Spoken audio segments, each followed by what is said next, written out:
Hi guys, just doing a quick vlog.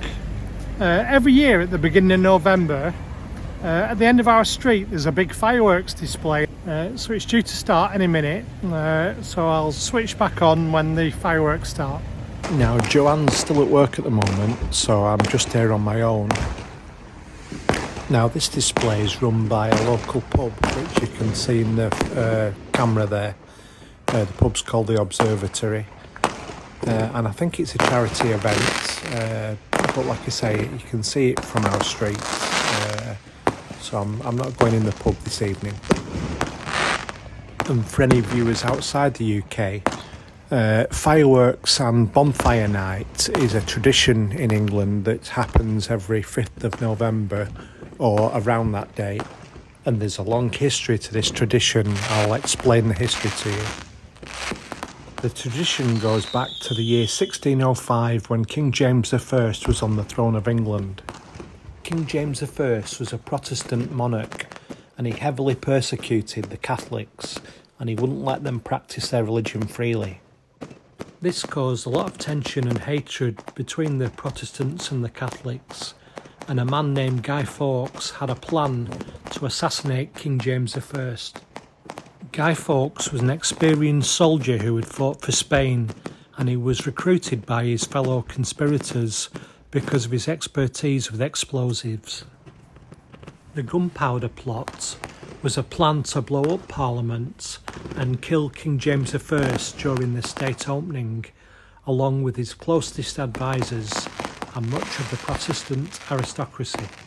The leader of the plot was a man called Robert Catesby, and Guy Fawkes' role in the gunpowder plot was to guard the explosives in the cellar of the Houses of Parliament.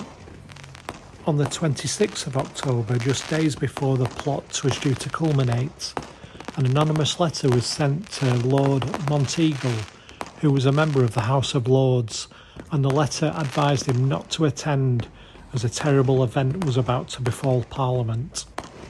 Alarmed by the vague threats in the letter, he took it to Robert Cecil, who was the King's chief minister and spy master, and he showed it to King James I, who thought there might be a gunpowder plot and arranged to have Parliament fully searched. On the 4th of November 1605, royal officials found Guy Fawkes hiding in the cellars of the Houses of Parliament with suspicious barrels, firewood and fuses.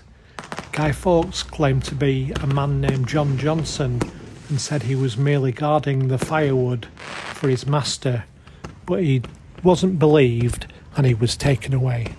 Guy Fawkes was arrested and taken to the Tower of London, where he was interrogated. He was initially defiant, but under the orders of King James I, he was tortured and gave up the details of the gunpowder plot and the names of his fellow conspirators.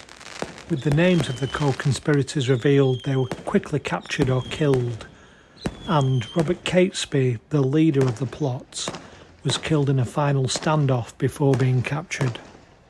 Guy Fawkes was sentenced to death and was due to be hung, drawn and quartered, which was a very brutal punishment, where they were partially hanged and then cut open and their body torn apart and displayed in the city.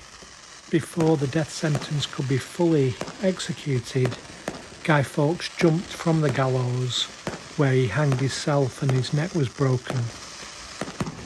The discovery of the plot was seen as a significant propaganda victory for the Protestant king, King James, and ever since then, Guy Fawkes Night has been celebrated on the 5th of November every year in England. And thanks for joining me on the little vlog tonight and history lesson, and I'll leave you to enjoy the last few moments of the firework display.